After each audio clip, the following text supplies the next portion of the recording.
Everybody here, welcome. As you can see, it's the workshop of grower collaborative practices. We wrote a specialty crop block grant. This is the last year of it, and the focus of this was to help create pathways for market farmers to scale up to wholesale practices. And so we had at the very beginning of this some questions that we put together, a lot of questions we put together, but to boil it down from my perspective, it was to see if we could get buyers to work directly with growers who were collaborating loosely on crop planning. No new organization, but just coordination. And one of the other questions was whether these buyers would commit to working with this group of farmers. And we put all of them together in a room multiple times for conversations about what they grow and conversations from the buyers about what they want. And, you know, that's always the trick, finding crops that you want to grow, that you have a market that is interested in purchasing those. And the other part of it was really whether we could get growers to do crop planning in that regard. You can go to that next slide, Alex. So Jeff Foltz and Cheryl Thornton were working on this on the market development piece, and they're both tied up today, so I'm kind of winging this part of it, but this is the meat of the process that we used. And we tried to select farms that had some that had a lot of wholesale business, some that had maybe a little wholesale business, wanted to expand it, and some that didn't. We did a survey, we contracted with WSU and did a survey of what farmers' needs were, what they, you know, how much unsold product they had, were they interested in working with a group of other farmers in a loose type of connection. And we did the same with buyers. And so at the beginning, we put some pretty good buyers in the room with growers, Western Washington University, Hagen, PCC. There are quite a number. I don't have all of them in front of me, but these folks met over a 2-year period, I believe 3 times, and were able to really craft pretty significant amount of product that they could grow. It's not always, you know, the numbers never lined up that you were going to sell 300 cases of this to X store, but it did start to gel into a process that people really appreciated. Puget Sound Food Hub took some of it on as a project as well, and trying to develop a model maybe food hubs around the region could use. So, you know, and that's often one of the most challenging pieces for farmers, particularly if you're scaling up, is how do you gain access to these new markets? So that piece we combined with really wanted to look at an agronomic piece, and was there a way for us, next slide, Alex, was there a way for us to work with these farmers to really develop, in some sense, key practices or best practices. We wanted this document this particular part of the grant will be a document that will be up on Cloud Mountain Farm Center website, and probably Sustainable Connections as well. But we wanted to really look at what are the current practices that growers are using in this region for wholesale. And if, you know, every one of these crops you end up having to develop a system for it if you want to be profitable.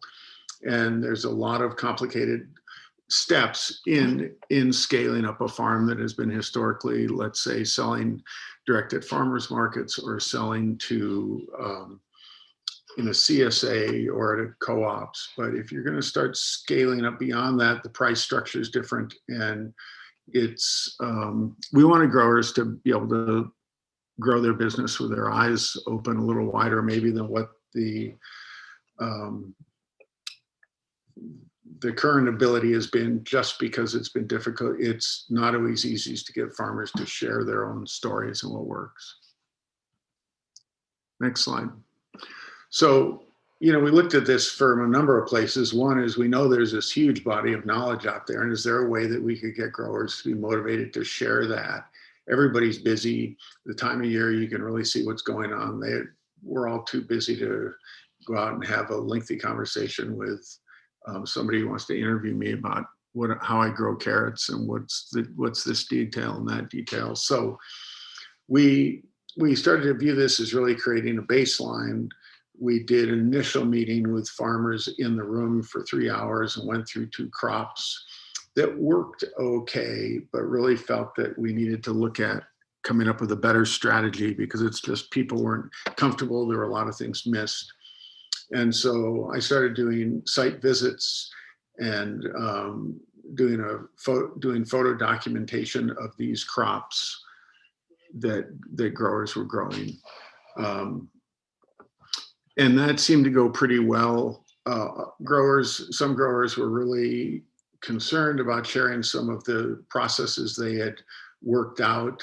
But in the end, when they started to see the document and see that there were things in there they could learn, they seemed to open up more and give me more latitude in terms of specifics on the questions that we were asking them. And so we've started to develop this document it's more than started. We've got a pretty solid draft. It's right around 70 pages without the photos. So it's going to be a pretty sizable piece of work about basically the state of knowledge, at least with this this group of farmers that is 10 wide, that range from a few farmers that have been in it only 4 or 5 years to some farms that have a collective, their family's been growing vegetables in the Skagit or Whatcom County for 100 years. So there's quite a depth of knowledge out there that we've been able to work with. Next slide. So when we talked, you'll see a slide of all the 9 crops we're going to work with. And when we chose these crops for the ability that there was room in the market for growers to expand to put them in there. And when we look at the production strategies, we really tried to look at it from a perspective of, if you're a grower and you want to add carrots to your portfolio of what you offer, what are the ramifications of scaling up to do carrots? What is the infrastructure you need? What are the equipment pieces that you need? Is there some experience there that we can show people how to set up some of this equipment so they're not, so when they get that crop in the ground, they're not just fumbling with it for several years before they really get it figured out. We live in a maritime climate. We're a long ways north with cold soils and more light than any place else in the country in the growing season. So it gives us some great opportunities, some strategies. But they're specific for here. We don't live in the temperate zone or in a high desert environment, which is where most produce is grown in this country. And then pest management, because of those climate differences, is something that, if, with vegetable production, a lot of growers, if they start having problems, they'll turn it in. There's a minimal spray program a lot of them use. But if there were some really key points in there that really were specific to a pest, we wanted to make sure, or to a particular crop, we wanted to make sure growers had at least some understanding of that. And then the final piece is to really look at harvest and post-harvest strategies of what are people doing? What's working? What isn't working? What are the limitations that they're facing? There's some crops like winter squash that there's a lot of interest in growing that, and there seems to be a lot of interest in growing acres of that here, but it takes an enormous amount of storage space every winter to hold that stuff to be able to sell it for more than 6-8 weeks. So just identifying what some of these production strategies might be, what some of the limitations are, so you can start thinking about how you can solve those problems on your own farm, if that's the direction you want to go. Next slide. So these are the key crops we looked at. We started with a list of 10. We had broccoli on the list, and we've pulled that off. I've pulled that off largely because you have probably the most sophisticated broccoli operation in North America in the Skagit Valley, and they do both. I believe they do organic and conventional. So it's going to be a tough crop for people to compete with their robotics. But we did come through, and you can see we chose some classic field crops: beets, carrots, cauliflower, cherry tomatoes grown in a tunnel, leafy green salad mix where it's all done it's seeded by machine, it's harvested by machine, it's washed and using some more than just a hose and a quick rinse. We looked at romaine, again, another field crop, slicing cucumbers in tunnels on trellises, and then winter squash and zucchini. Okay, Alex. So, we looked at these crops. We got growers, some growers grow most of these, and we got growers to commit to 1 or 2 or 3 crops. In some cases, they were open for us to come down and photograph and see how they grow all of these crops. And we're attempting to bring in as much information as we can, and not just go to one farm, if we can do that, to bring this document together. Some crops like cherry tomatoes and cucumbers, it's been difficult to find other farms that are in the cohort that wanted to participate there. But today what we'll do is, you see we had these 4 crops: beets, romaine, salad mix, and cherry tomatoes is what we'll talk about and go over.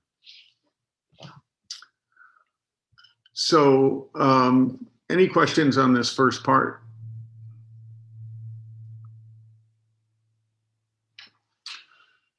Okay, so we'll talk about beets. And I was surprised. I wrote 11 pages on beets. I didn't think there was 11 pages to write, but there's a lot of involvement there, and a lot of good resources that people provided. So in terms of just looking at infrastructure, having some type of mechanical seeder, whether that's a gang of Planet Juniors or one of the more sophisticated seeders where you're seeding with the implement on the back of a tractor, or whether you're using a seeder and seeding 1 row at a time.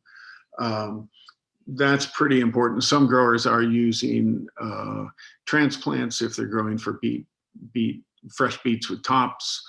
But other than that, this crop is something that's being direct seeded, and they go from there. They use everything from, as you can see here, these gray plastic totes that stack.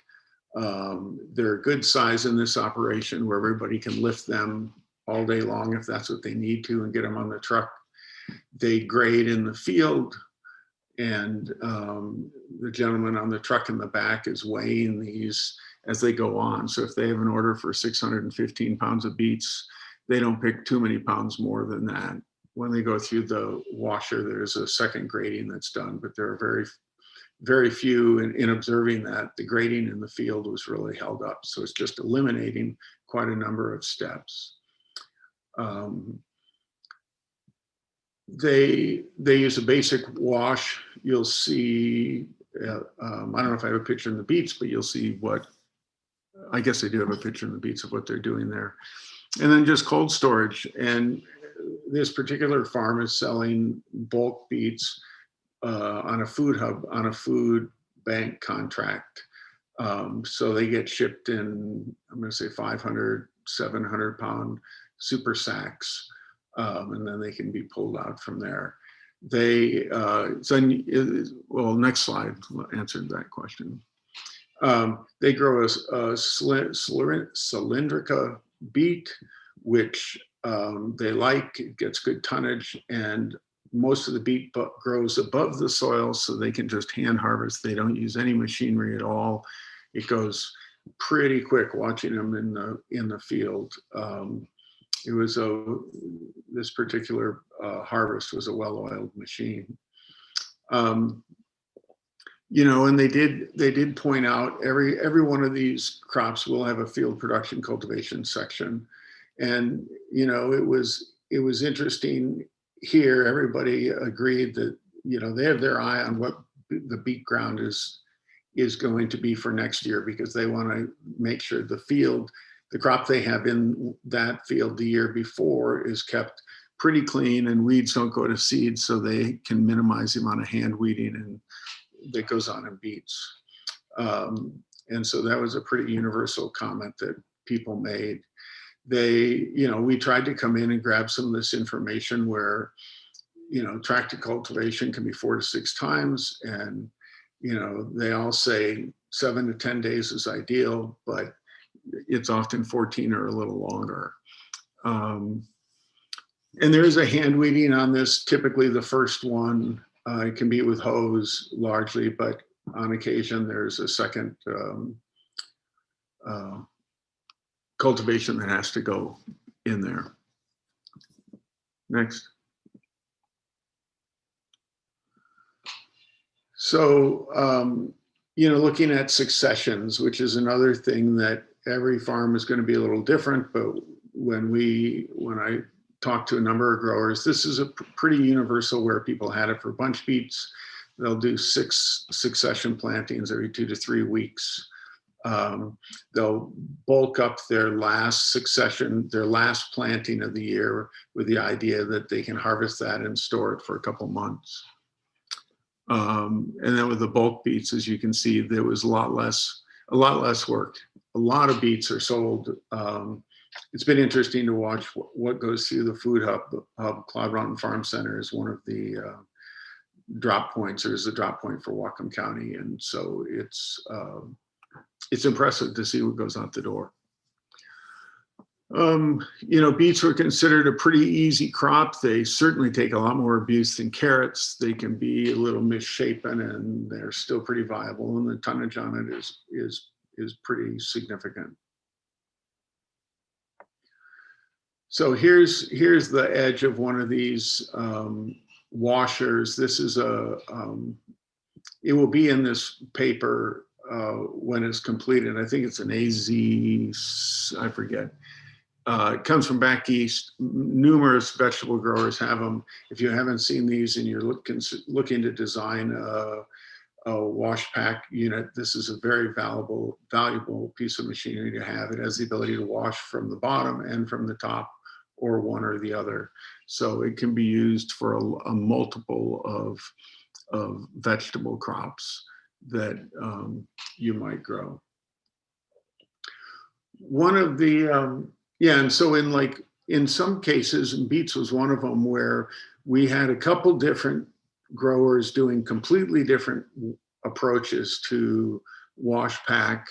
And we tried to document those as case studies. We don't put the growers' names in there. It's not that big of a community for you to find out where they're,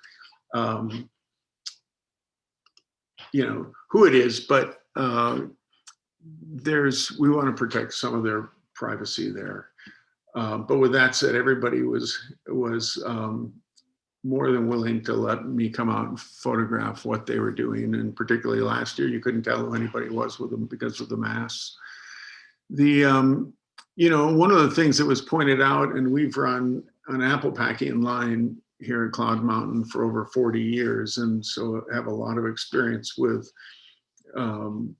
how you set up a line and things to do and not do. But one of the things that people pointed out, which I totally agree with as well, and that is to come up with a wash pack operation that fits the amount of staffing that you have available to do that.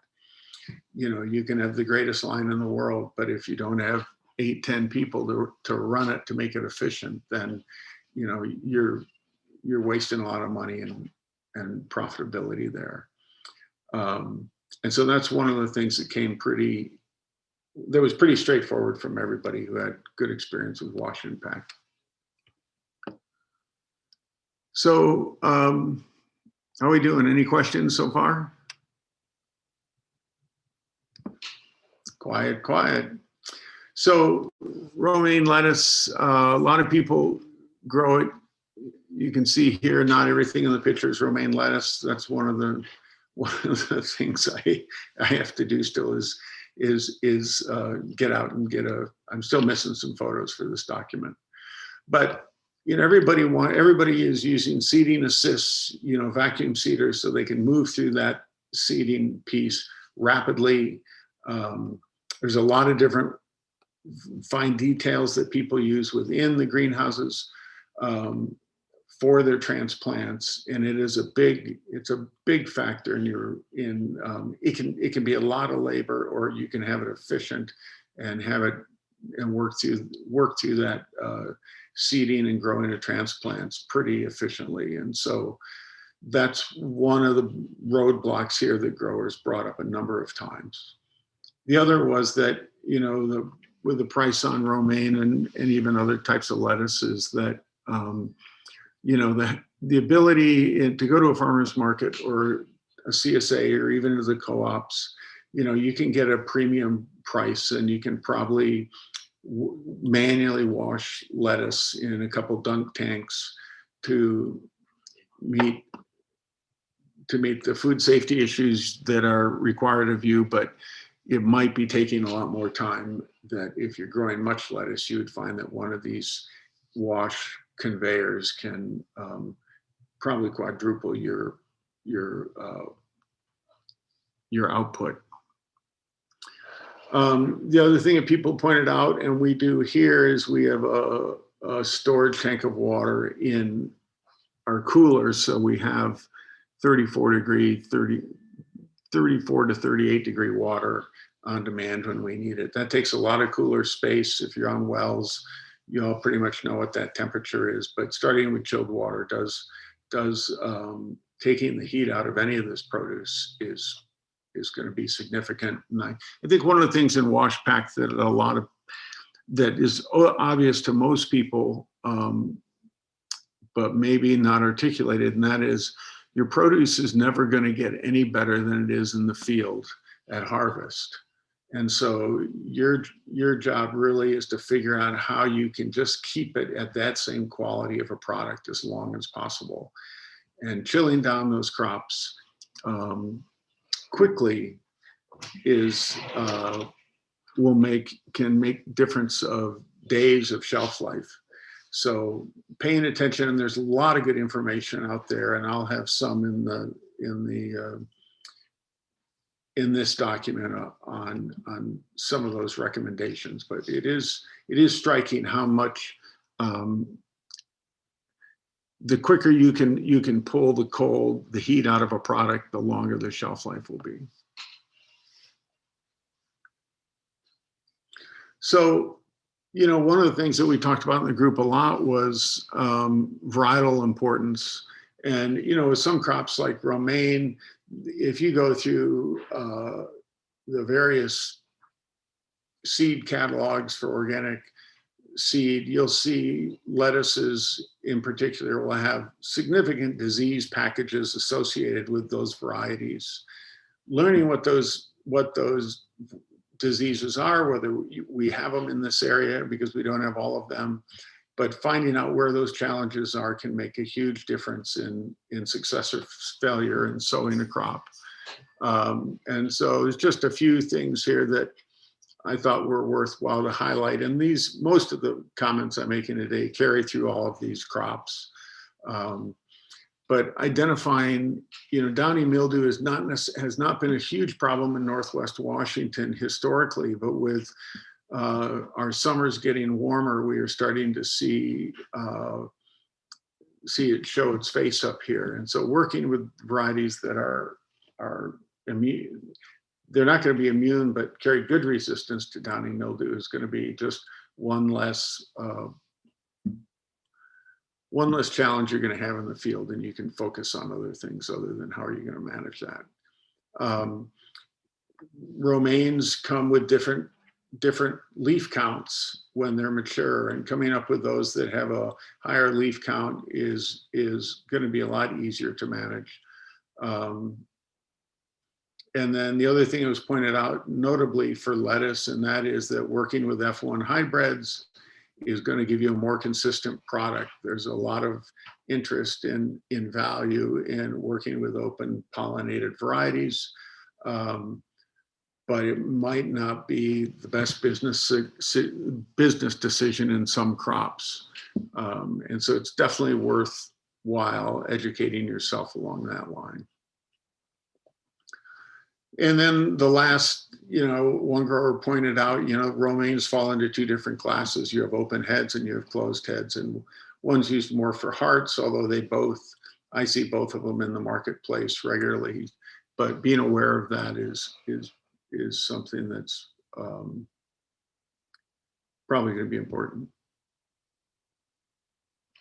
So here's one of these vegetable processors. And you can't see my arrow, but at the far end of it, above the white bucket, yeah, that's where things go on the table. This whole system, this is the first year this was set up at this farm. They've expanded this area, poured some new concrete, and the equipment's being moved around. But having areas and access where you can bring material out of the field on pallets or in the back of a pickup where you can get easy access right to where it's going to run through that washer is going to, you just want to minimize the steps. You want to draw it out on paper. You want to minimize the steps so you can bring crops out of the field, get the heat off them, get them washed, and get them in the cooler as soon as you can.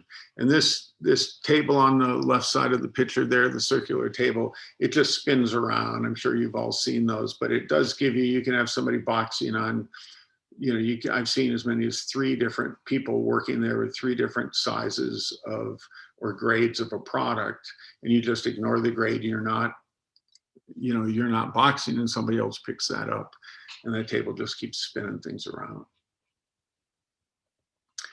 One of the things that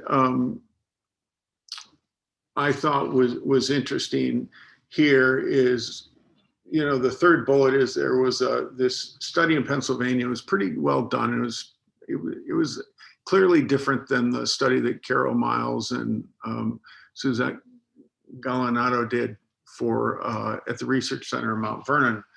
But it's interesting that they came up back east with less than half of their costs went into producing of the crop, which is really labor. And the study done in Mount Vernon was 64%. And one of the things I realized a while ago was that back east, the minimum wage is significantly lower than it is here. And it probably is accounting for that difference.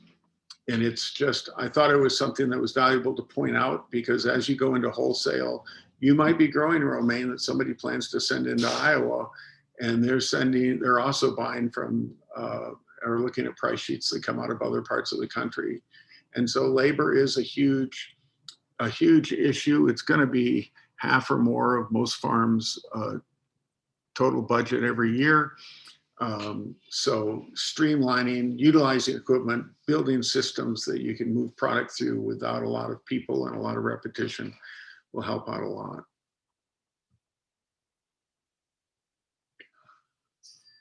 So leafy greens salad mix.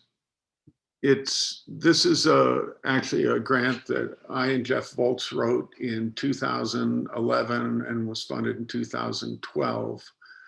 And it was to look at machine harvest, small scale machine harvest of mixed salad greens in Northwest Washington. Some of this technology was already up here at one farm. Most farmers were kind of aware of it. Most farmers were largely going out and hand cutting for their mixed greens. And with FSMA coming down the pike at that point, we wrote this grant with the idea that we could develop a model before FSMA rules all came into play.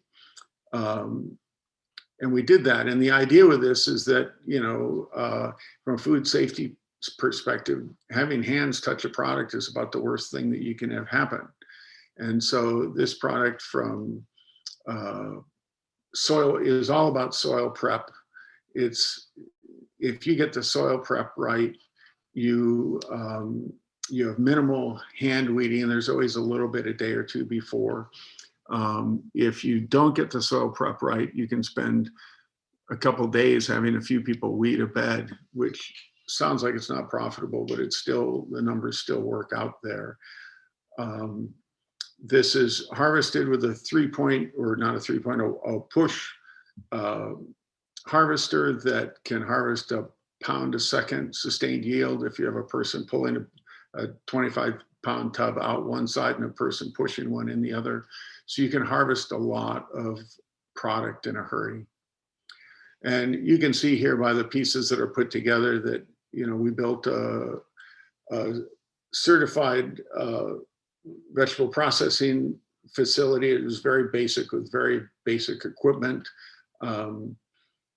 We had the irrigation set up so it was all timed, getting the seed to germinate quickly.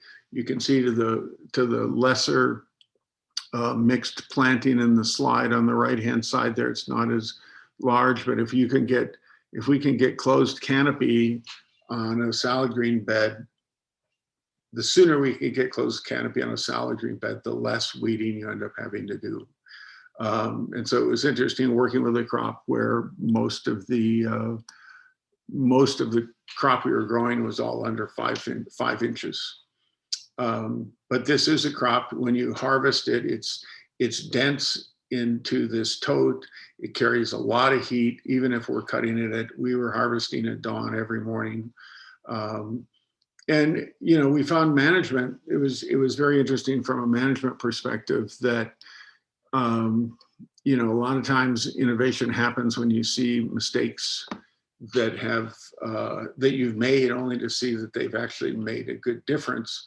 We were going through great pains to keep the moisture off it. So when we harvested in the morning, it was light and fluffy, but we also found that if we watered the night before, our finished product, our yield was up almost 20% uniformly if we irrigated the night before. Lettuce is largely water. So looking at some of those types of pieces. Ultimately, what we found is there's a few farms in the islands, and still a few farms on the mainland that are using some of this this design, but I think it's a different kind of farming, and people they weren't interested in it, is my assessment of it at this point.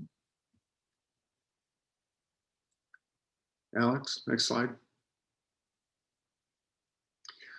So you can see here we flame these beds.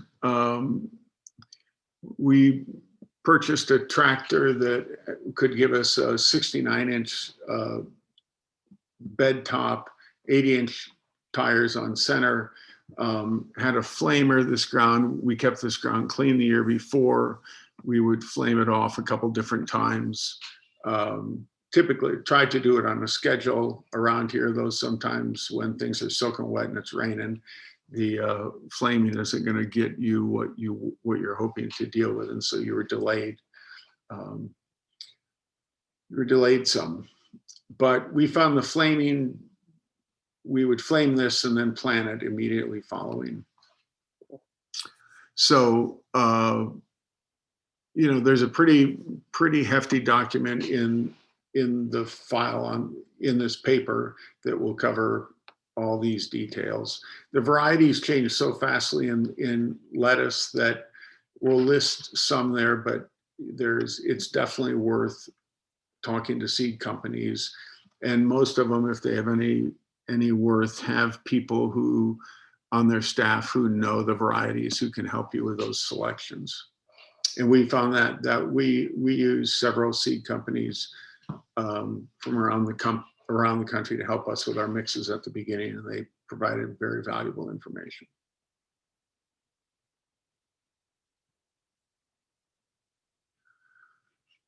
So it was interesting. You can see the picture I put in here. This is really what we're shooting for, is 5 to 7, but in some cases probably a dozen seeds per per row per running foot. And so you're using a lot of seed, and we actually called it drizzling seed more than we called it,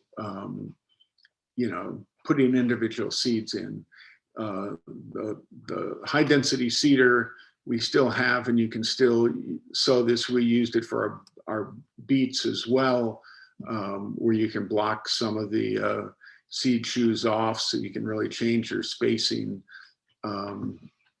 There's 16 shoes in 4 feet, so it's pretty good. It's pretty close planting.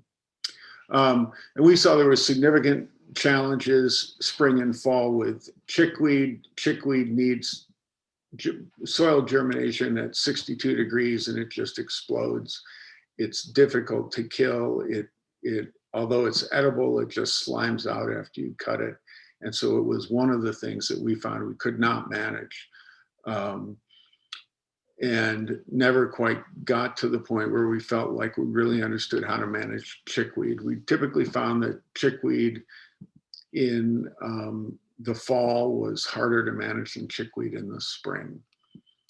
And it was interesting, brassicas, early brassica mixes were in the spring were much harder to manage for click beetles than in the fall. Although we did with doing these 2 flamings, we could keep the chickweed out and had very nice stands, and it started to experiment with growing kale, half-size leaves of kale. There's a lot of opportunity with this type of equipment, and I've been kind of surprised other people haven't looked at it. Here's the harvester. This we wrote this grant and collaborated with Carol Miles and Chris Benedict from WSU. Chris and I worked on basically all the work in the field. Carol basically designed it. This is a graduate student who worked with us on this project. It was her master's thesis. But we dialed this thing down. This crop moves very fast, and the biggest challenge everybody always has is it's hard to keep up with how much product comes out of it.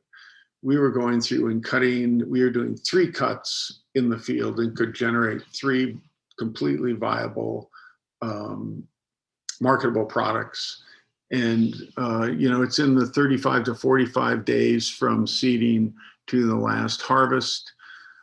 Probably 50% of the crop grows and fills out in the last week.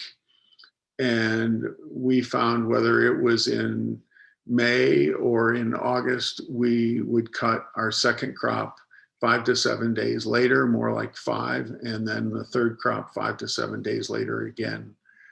And we could generate a lot of product. And you can see here on the belt coming up that this is pretty big lettuce. This was the first year and we were still learning the ropes on this.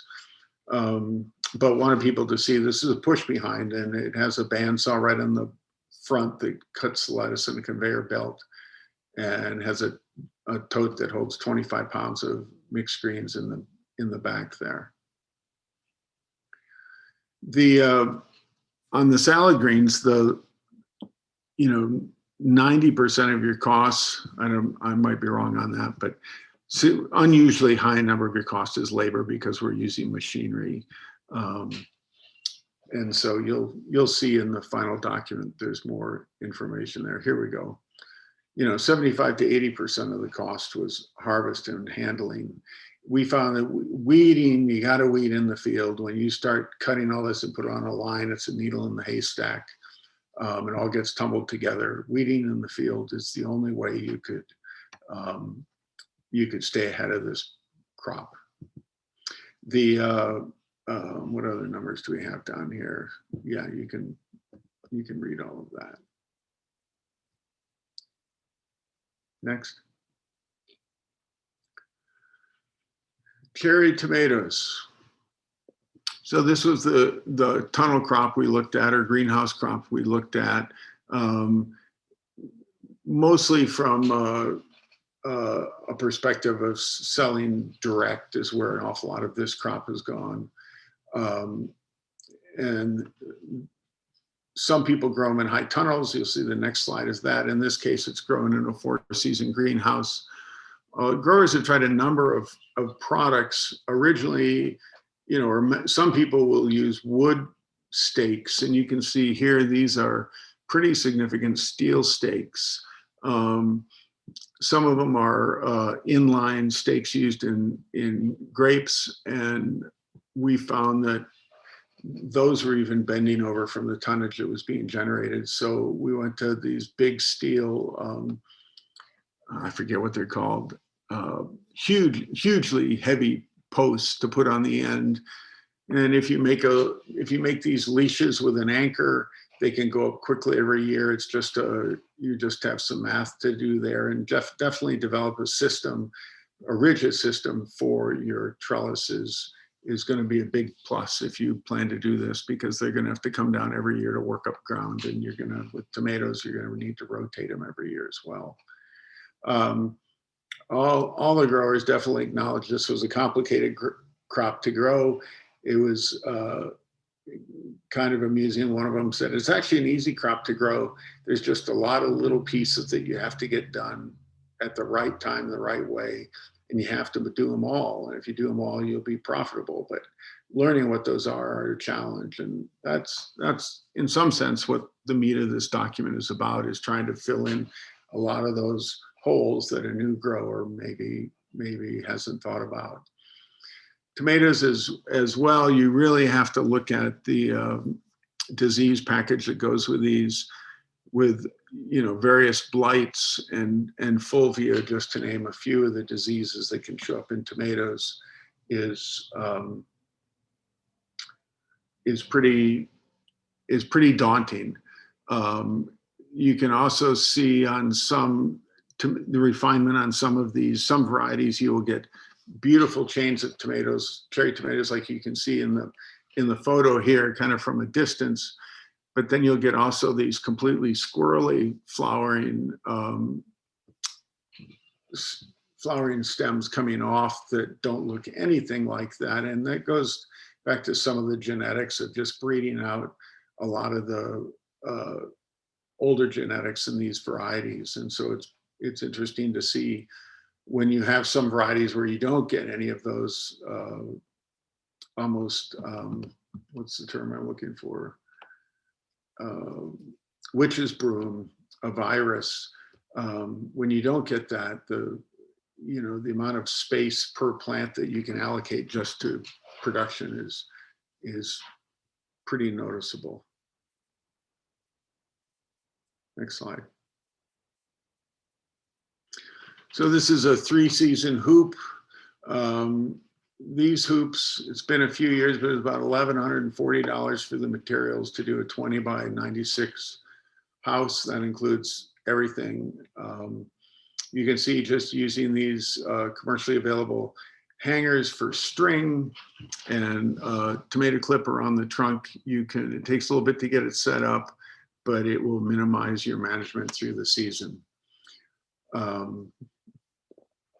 You know, one of the things that's pointed out over and over with the growers is just really making sure on your tomatoes that you dial in how much time you need at for what steps of the process. Because if you're a small grower starting up, tomatoes is a hard crop to scale until you have more access to labor. 1 or 2 people picking cherry tomatoes in a 300-foot greenhouse gets to be, you can't do anything else during that time. And so you definitely want to manage and really look at some of these key points. And we do try to line these out in all these crops. I think I mentioned it at the beginning, but I'm just highlighting some of what is in the paper here for you. So, this bottom line here, interior of greenhouse tunnel, all surfaces and trellis materials should be sanitized pre-plant. That's every year you find, and we had personal experience with that here with tomatoes a decade ago, is these strings will be covered with late blight the interior of your poly the same, any of the stakes that go in there. And so we found that if we sanitized all that, we got a good start on the year and could get quite a ways down, quite a ways towards first harvest and even into the early harvest before we started seeing some of these diseases show up. It is important in crops like tomatoes that you're walking these rows and looking at both sides of each plant every week and make sure you're not seeing disease starting up, because you have to remember when these are up, if you have experience with tomatoes or cucumbers, you're brushing the foliage on your clothes, and so you can pick up late blight on one end of your tunnel, and by the end of the day, if you haven't been paying attention, you might have it spread through your whole house. So there are some pieces here you really need to think about and really design a system that will work for you.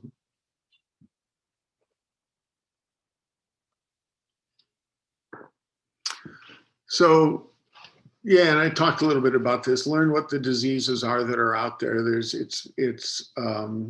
I wish WSU had a better handle on that and had some documents out there that were a little more encompassing. The document I'm working on, I probably won't have a lot on disease management, but we'll list those that are there for people so they can learn about them. And as one grower pointed out, you're going through your tomatoes and pulling off inside shoots and training them weekly when they really start to come on. And it can be a lot of work with a pitchfork or a wheelbarrow to go down when you're done pruning and pick all that stuff up. One grower found, or more than one grower found, rolling out 3 foot wide landscape fabric, heavy duty landscape fabric. You could put a broom on at one end of the tunnel and push it all the way to the other end, and we could take an hour process of emptying a house of prunings and make it into something that only took a couple minutes. So some of those innovations are good. There's a picture in the cucumbers of a push cart, so you can stand up, you can hold several boxes of harvestable product, whether it's cherry tomatoes or cucumbers, and keeps you upright longer and not as much wear and tear.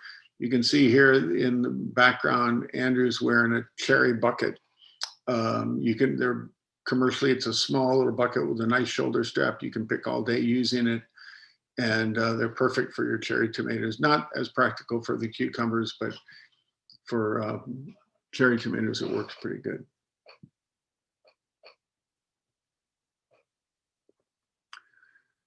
So, here's kind of what was lined up in terms of peak labor. I would ask every farm that I worked with on this, where were the key points?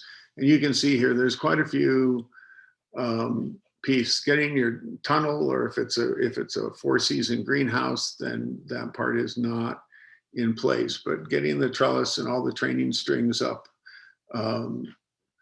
planting and transplanting is you're usually transplanting fairly large plants so you can get a good start on the season. It's not in this document here, but it is noted in the others that with crops like tomatoes and basil or peppers that really rely on a warm soil, if you have the ability, heat those houses up for 4 or 5 days a week before you plant in them, and make sure you have that soil and they're good and warm. I've seen in more than one farm, beautiful tunnels, beautiful starts go into soil that was only 60 degrees, and the plants just immediately turned purple and sat there for 3 to 4 weeks. So, dotting all the I's in this process, and, our soils here naturally are pretty cool in the summer in the spring here compared to most parts of the country. And so that is one of the big challenges. And then just the hand labor is intensive at the peak of harvest. And again, you can see, quoting this study, of 64% of all expenses was labor. And it was also pointed out that, there is, because of the high demand for labor, it's a hard crop to scale up, even if you can sell everything you want to produce, just because you don't have enough for all these people to, you don't have enough production in place in most cases, at least with the group of farmers we've worked with on this particular project, where they can pull labor in from other projects or even just have that many people available to them only 2 days a week for 10, 12 weeks. So looking at your labor is very important there.